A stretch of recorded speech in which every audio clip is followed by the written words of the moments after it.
Welcome to your YouTube channel मैडी6। आज हम बात करने वाले हैं सेल अडेप्टेशंस के टाइप्स के बारे में। ये उसकी सेकंड पार्ट है, ठीक। तो पिछली हमारी वीडियोस में हमने बात कर ली थी हाइपर ट्रॉफी के बारे में एंड हाइपर प्लेसिया के बारे में। ये दोनों टाइप्स थे क्या हमारे सेल अडेप्टेशंस के। तो हमने पढ़ा था क्या, हाइपरट्रॉफी में भाई जो मेरे सेल्स का साइज में इंक्रीजमेंट आता है, मतलब जो सेल्स का साइज होगा वो इंक्रीज हो जाएगा कुछ इस तरीके से। जैसे ये मेरा एक सेल है तो इसके साइज में इंक्रीजमेंट आ जाएगा, ठीक है। और हाइपरप्लेसिया क्या होता था भाई, सेल्स के जो नंबर होते हैं उनमें इंक्रीज आ जाएगा। जैसे कि भाई ये है हमारे सेल्स, कुछ ये इंक्रीज होके कुछ इस तरीके से हो जाएंगे। तो यहां पे क्या हो रहा है, सेल्स के नंबर इंक्रीज हो चुके थे। हमने कुछ इनके एग्जांपल्स के बारे में बात की थी। पिछली बार हमने एक बात की थी कुछ ऐसे एग्जांपल्स के बारे में, ठीक है, कि कोई एक ऐसा एग्जांपल जिसमें हमारा हाइपरट्रॉफी और हाइपरप्लेसिया दोनों होता हो। तो इसका एक बढ़िया एग्जांपल है क्या, बिनाइन प्रोस्टेट। अब ये बिनाइन प्रोस्टेट क्या है, ये बेसिकली हमारी एक कैंसर से पहली वाली स्टेज होती है। मतलब इस समय क्या होता है, सेल्स के नंबर और साइज दोनों बढ़ जाते हैं। जैसे ये हमारा यूटेरस है, sorry urinary bladder, not uterus, urinary bladder. और ये हमारा यूरेथ्रा है। और यहां पे हमने पढ़ा था कि भाई एक ग्लैंड होता है प्रोस्टेट ग्लैंड। तो अगर इस प्रोस्टेट ग्लैंड्स में क्या होगी भाई, हाइपर प्लेसिया हो जाएगी। मतलब क्या भाई, नंबर्स ऑफ सेल्स इंक्रीज होगा यहां पे। तो ये क्या करेगा, ये लीड करेगी भाई मेरे यूरिनरी ब्लैडर में हाइपरट्रॉफी को। मतलब यहां पे जो सेल्स के साइज होंगे वो इंक्रीज हो जाएंगे, ठीक है। तो ये एक ऐसा एग्जांपल है जहां पे क्या हो रहा है, हाइपरट्रॉफी और हाइपरप्लेसिया दोनों एक साथ हो रही है, ठीक है। अब हम अपने थर्ड अडेप्टेशंस के बारे में बात करने वाले हैं इस वीडियो में, जो क्या है, एट्रोपी। एट्रोपी का मतलब क्या होता है, ये एक ऐसी कंडीशन है जिसमें सेल्स का जो साइज होता है वो भी डिक्रीज हो जाता है एंड सेल्स का जो नंबर होता है वो भी डिक्रीज हो जाता है। अब अगर सेल का साइज और सेल का नंबर दोनों डिक्रीज होगा तो कहीं ना कहीं वो लीड करेगा मेरे ऑर्गन के मास और साइज दोनों को डिक्रीज कर देगा। मतलब अगर मेरे पास पहले 10 सेल थे तो अब वो 5 रह गए, तो क्या हुआ भाई, ऑर्गन का वेट अपने आप कम हो गया, मतलब मास कम हो गया, ठीक है। और पहले अगर वो बड़े बड़े थे अब वो छोटे छोटे हो जाएंगे इस तरीके से। तो ये क्या होता है, एट्रोपी। एट्रोपी में ये कुछ चीजें देखने को मिलती हैं, ठीक है। अब भाई एट्रोपी के कुछ कॉजेज भी हो सकते हैं। वो कॉजेज मेरे फिजियोलॉजिकल भी हो सकते हैं और पैथोलॉजिकल भी हो सकते हैं। चलिए उनके बारे में पढ़ते हैं अब। तो कुछ एग्जाम्पल इस तरह समझते हैं।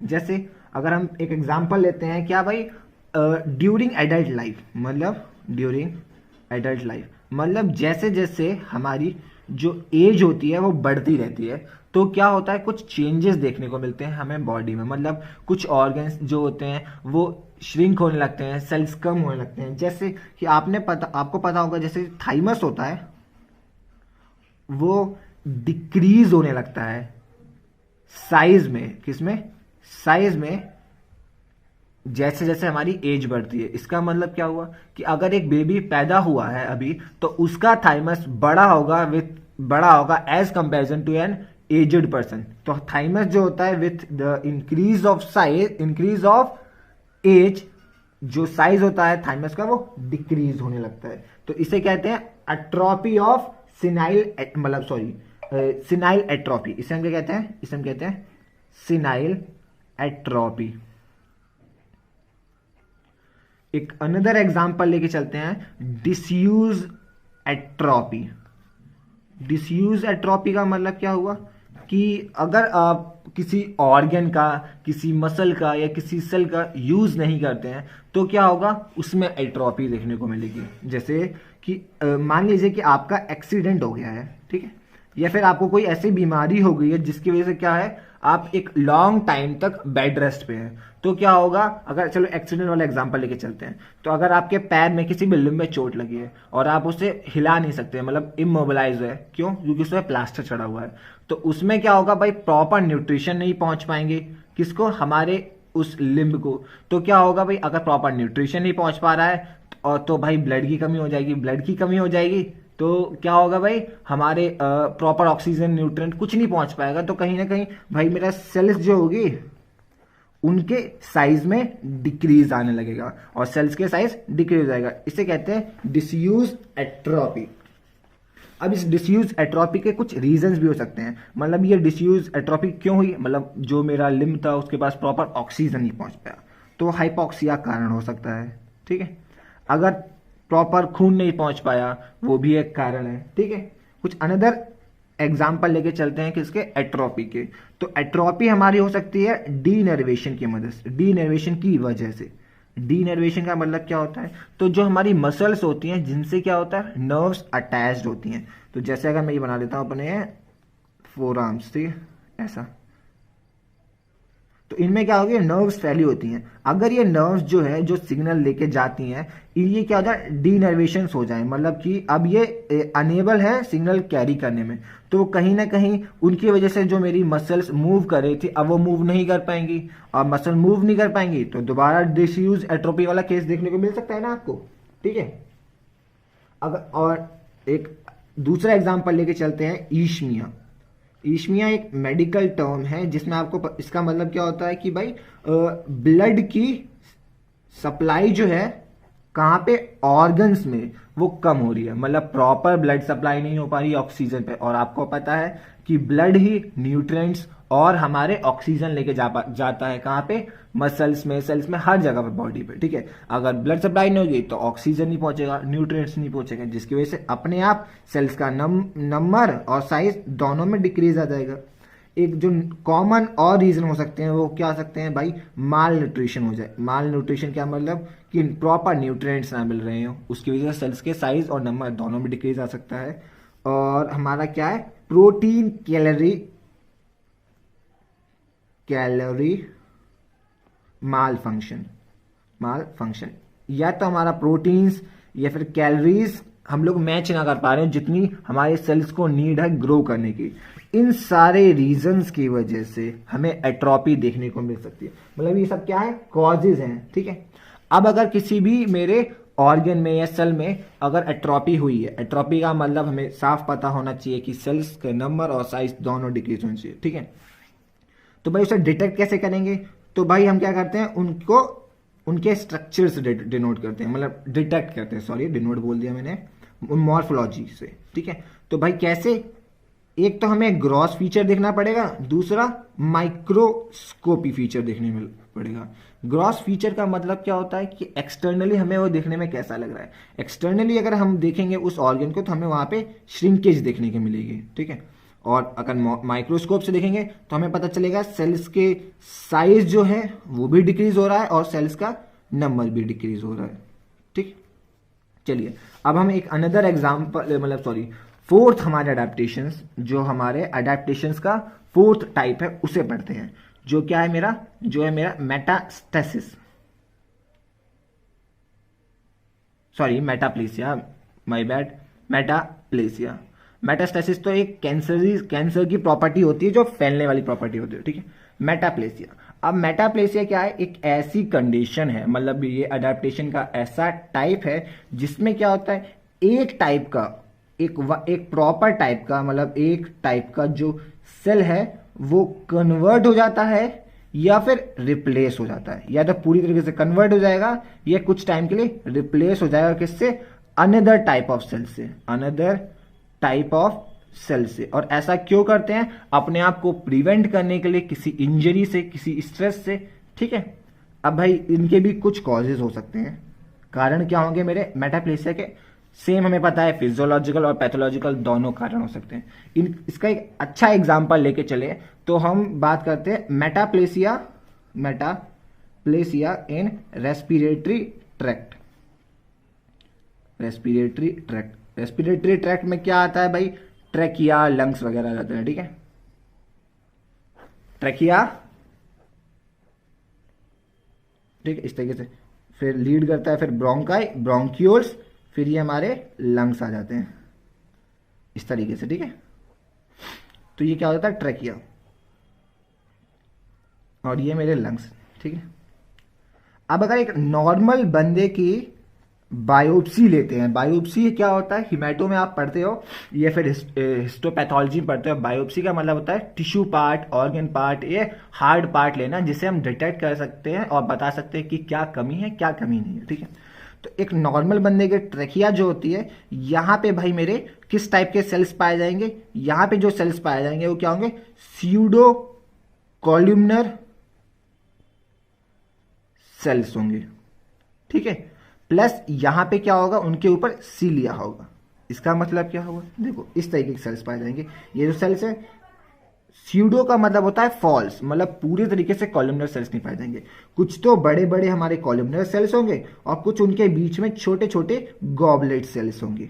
जैसे ये बड़े सेल्स हैं तो ये क्या है, मेरे कॉलमनर सेल्स हैं, और इनके बीच में छोटे छोटे सेल्स हैं, ये क्या है भाई, ये मेरे गॉबलेट सेल्स हैं। गॉबलेट सेल्स क्यों होंगे, गॉबलेट सेल्स क्या करते हैं, म्यूकस बनाते हैं। म्यूकस क्या होता है, एक लिक्विड होता है, मतलब एक जेली लाइक सब्सटेंस होता है जो कि हेल्प करता है मोटिलिटी में, और साथ ही साथ अगर कोई बाहर से एंटीजन आ जाता है तो उसे भी रोक देता है, उन्हें मार देता है, जैसे बैक्टीरिया वगैरह को किल कर देता है, ठीक है। तो इस तरीके से पाए जाएंगे। और सीलिया का मतलब क्या होता है, थ्रेड लाइक स्ट्रक्चर जो कि मूवमेंट मदद करता है, ठीक है। ऐसा पाया जाता है एक नॉर्मल में। बट अगर कोई भी पेशेंट है, कैसा पेशेंट, जो भाई मतलब नहीं होता, जो गांजा, दारू, सॉरी दारू नहीं, अभी हम स्मोकिंग के बारे में, जो स्मोक करते हैं, क्रोनिक स्मोकर्स हैं, ठीक है, उनमें क्या होगा, उनमें जो ये मेरे स्यूडो कॉलमनर सेल्स हैं वो रिप्लेस हो जाएंगे। मतलब क्या करेंगे, वो रिप्लेस कर देंगे किससे, स्क्वेमस सेल्स से, इस तरीके। स्क्वेमस सेल्स क्या होते हैं, स्क्वेमस सेल्स भाई मेरे टिश्यूज होते हैं, मतलब इस टाइप के टिश्यूज होते हैं जो क्या होते हैं, फ्लैटेंड सेल्स होते हैं, सिंगल सेल्स होते हैं, इस तरीके से। क्यों भाई, अपने आप को प्रोटेक्ट करने के लिए। तो आप भाई ये क्या है, ये जो एग्जांपल है ये एक टाइप भी है मेटाप्लेसिया का। जैसे भाई इसमें क्या है, इसमें जो मेरे कॉलमनर सेल्स हैं वो अपने आप को रिप्लेस कर रहे हैं किससे, स्क्वेमस सेल्स से, ओके। चलिए एक बढ़िया एग्जांपल और ले लेते हैं, सेकंड एग्जांपल लेते हैं, जिसे अगर हम एक डिजीज ले लेते हैं, जिसे हम बात करते हैं बैरेट्स डिजीज। ये किसका कंडीशन है भाई, ये एक एग्जांपल है जिसमें हमारा क्या हो रहा है, जो हमारे स्क्वेमस सेल्स हैं, सेल्स होते हैं, वो हमारे रिप्लेस हो जाते हैं किससे भाई, मेरे कॉलमनर सेल्स से। मतलब पिछली वीडियो हमने, पिछले जो हमारी टॉपिक था उसमें हमने क्या देखा कि भाई, पिछले एग्जांपल में सॉरी, कि भाई जो हमारे कॉलमनर सेल्स थे उन्हें कौन रिप्लेस कर रहा था, स्क्वेमस सेल्स, और इसमें स्क्वेमस सेल्स को कौन रिप्लेस कर रहा है, कॉलमनर सेल्स। जैसे कि भाई ये हमारी क्या है, ईसोफेगस है, ये मेरा स्टमक, इस तरीके, ठीक है। अब भाई oesophagus Barrett's oesophagus disease, okay, oesophagus disease, ठीक है। अभी मेरा ईसोफेगस है, ये मेरा स्टमक है। सबको पता होता है कि भाई स्टमक में एसिड होता है, ठीक है। अब ईसोफेगस से जब फूड नीचे आ जाता है तो वो वापस क्यों नहीं जाता है, क्योंकि यहाँ पे एक फ्लैप लाइक स्ट्रक्चर होता है जिसे बोलते हैं क्या, lower oesophageal sphincter, oesophageal sphincter, ठीक है, जो कि बैक फ्लो को प्रिवेंट करता है, ठीक है। अब स्टमक में भाई हमारा क्या होता है, सिक्रीशन होता है किसका, एसिड का। तो उसे, उस हमारे पेट को एसिड से बचाने के लिए यहाँ पे म्यूकस होता है। क्या होता है, म्यूकस। और हमें पता है म्यूकस कौन सिक्रेट करता है, म्यूकस जो होते हैं वो सिक्रेटेड होते हैं by goblet cells, goblet cells. अब अगर यहाँ पे आप सबको पता होना चाहिए कि जहां भी अगर सिक्रीशन होता है वहां पे पाए जाते हैं कॉलमनर सेल्स, ठीक है। तो इससे क्या क्लियर हुआ कि भाई एसिड में मतलब सॉरी स्टमक में यहाँ पे कॉलमनर सेल्स पाए जाएंगे, ठीक है। अब ईसोफेगस में क्या होता है, फूड आ रहा होता है, बार बार फूड आ रहा होता है, तो क्या होता है इसकी वजह से फ्रिक्शन हो रही होती है। अब अगर जहां भी फ्रिक्शन होती है वहां हमारे पाए जाते हैं स्क्वेमस सेल्स, ठीक है। अब देखो अगर कोई पेशेंट ऐसा है जिसमें क्या है भाई ये स्फिंक्टर किसी भी कारण ढीला हो गया हो या फिर खराब मतलब अब इसकी जो मोटिलिटी है या फिर मूवमेंट है वो उसमें कोई ना कोई दिक्कत आ गई है, जिसकी वजह से क्या होता है बार बार रिफ्लक्स हो रहा होता है, एसिड वापस जा रहा होता है ईसोफेगस में, जिसकी वजह से क्या होता है ईसोफेगस के सेल्स में इंजरी हो रही होती है। और यही इसी की वजह से क्या होता है भाई वहां के सेल्स डैमेज हो रहे होते हैं। तो वहां के सेल अपने आप को बचाने के लिए क्या करते हैं, कन्वर्ट कर लेते हैं अपने आप को, स्क्वैमस सेल्स अपने आप को कन्वर्ट कर लेते हैं, मतलब या फिर आप बोलो रिप्लेस कर लेते हैं किससे, कॉलमनर सेल से, कॉलमनर सेल से। अब कॉलमनर सेल्स आ गए तो भाई ये क्या करेंगे, तो इसके साथ साथ गॉबलेट सेल्स भी होंगे और गॉबलेट सेल्स क्या करेंगे, म्यूकस फॉर्म करने लगेंगे। क्या करेंगे, गॉबलेट सेल्स क्या करेंगे, म्यूकस फॉर्म करेंगे। अब म्यूकस आ गया तो एसिड से कोई दिक्कत ही नहीं है, ठीक है। तो ये कुछ एग्जाम्पल्स थे हमारे मेटाप्लेसिया का, ठीक है। तो इस वीडियो में हमने कंप्लीट कर लिए हैं अपने सेलुलर अडेप्टेशंस के सारे टाइप्स को। अब मिलते हैं हम अपनी अगली वीडियो के साथ जिसमें हम कुछ नई बातों के बारे में पढ़ेंगे। अगर आपको वीडियो पसंद आती है तो लाइक कीजिए, चैनल को सब्सक्राइब कीजिए और जो भी गलतियां हुई उसे कमेंट में बताइएगा।